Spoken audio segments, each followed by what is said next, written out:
कांग्रेस के समर्थन में आए नेता और कलाकार रॉकी मित्तल ने कहा कि पहले देश को मोदी जी की जरूरत थी तो मोदी जी का काम किया, फिर देश को योगी जी की जरूरत थी तो योगी जी का काम किया, आज कांग्रेस की जरूरत है प्रदेश को तो मैं कांग्रेस के लिए काम करूंगा। मैं प्रदेश हित में काम करता हूं, मेरा कोई बिजनेस नहीं है। रॉकी मित्तल ने भूपेंद्र हुड्डा, रणदीप सुरजेवाला, राहुल गांधी के लिए गाना गाया है। उन्होंने कहा कि बीजेपी वालों ने अपने नेताओं को खत्म किया है। कांग्रेस की गुटबाजी पर बोला कि कांग्रेस में अपनी बात कहने का हक है, बीजेपी में तो घर बैठा देते हैं या जेल में भेज देते हैं। मैं कांग्रेस को सपोर्ट कर रहा हूं, मैं गुटबाजी से बाहर हूं। मैंने राहुल गांधी से माफी मांगी है, गाने के जरिए माफी मांगी है। उन्होंने कहा कि रणदीप सुरजेवाला चुनाव लड़ेंगे। उन्होंने कहा कि कांग्रेस में सीएम कोई भी बने वो पार्टी एक अच्छा निर्णय लेंगे। जब देश को मोदी जी की जरूरत थी मैंने मोदी जी का काम किया, जब योगी जी की जरूरत थी योगी जी का काम किया। आज कांग्रेस की जरूरत है हरियाणा को, मैं कांग्रेस के लिए काम कर रहा हूँ। मैं देश हित में प्रदेश हित में काम करता हूँ। मैं कोई बिजनेस नहीं है मेरा ये कि बिजनेस के लिए काम करता हूँ। ना मैंने भाजपा वालों से कभी पैसा लिया, ना मैं कांग्रेस वालों से लेने वाला। मैंने देश हित और प्रदेश हित में काम किया है, क्योंकि पिछले 10 साल तक हम सिर्फ जात पात की लड़ाई लड़ते रहे, जात धर्म पे बात करते रहे, इससे आगे हम बढ़ ही नहीं पाए। और मैं चाहता हूं तो 10 साल से काम रुके हुए हैं विकास के हरियाणा में दोबारा से विकास कार्य सुचारू रूप से चालू हो। तो आपको नहीं लगता कि बीजेपी सरकार ने क्या विकास के काम नहीं करवाए हैं? कोई विकास नहीं कहाँ करवाया, कोई विकास नहीं करवाया।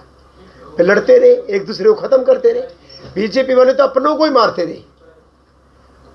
बड़े बड़े नेता विश साहब थे, रामविलास शर्मा, ओपी धनखड़ जी, मैं इन्हीं को देखता था। राजीव जैन, विपिन गोयल, इनको देखता जब 14 के अंदर बीजेपी आई। खट्टर साहब तो कहीं थे ही नहीं। जो टीम अब काम कर रही है सरकार के अंदर, ये तो थे ही नहीं लोग। इन्होंने आके कैप्चर किया है सिस्टम को। लड़ाई झगड़ा तो कांग्रेस में भी है। लड़ाई झगड़े हर जगह होते हैं, लेकिन ऐसा नहीं होता। कांग्रेस में अपनी बात कहने का हक है, यहाँ अपनी बात कहने का हक नहीं है। या तो जेल में जाएगा या घर बैठ जाएगा। आपके हिसाब से सीएम कौन बनना चाहिए अगर कांग्रेस आती है तो? देखो, ये उनके संगठन का मामला है, क्योंकि मैं आपका पसंदीदा नेता कांग्रेस में? मैं कह रहा हूँ कि मैं उनको सपोर्ट कर रहा हूँ। जो भी और निर्णय लेंगे मुझे लगता है अच्छा लेंगे। मैं गुटबाजी से बाहर, मैं हुड्डा साहब का भी गीत बनाया है, हुड्डा आएंगे डंके की चोट पे। रणदीप सिंह सुरजेवाला का भी गीत बनाया है, चंद्रमोहन जी का। और सबसे बड़े इनके जो बॉस हैं राहुल गांधी जी की, उनसे मैंने माफ़ी मांगी है। मुझे माफ़ करना राहुल मेरे भाई, नफरत फैलाई हमने तूने मिटाई, मुझे माफ़ करना राहुल। दो लाइनें सुना दीजिए, दो लाइनें सुना दीजिए। मुझे माफ़ करना। हाँ, हर गाने। नफरत के बाजार में प्यार की दुकान है, नफरत छोड़ो भारत जोड़ो, राहुल अभियान है। कायल हुआ इन बातों से, मैं उन बातों से कायल हुआ इन बातों से। अकल मुझे आई, जो कहते नहीं पागल है, रियल में पागल था। अकल मुझे आई, मुझे माफ करना राहुल मेरे भाई। ये तो पूरे देश में मिलना चाहते हैं राहुल गांधी से। वो बुलाएंगे तो जरूर जाएंगे।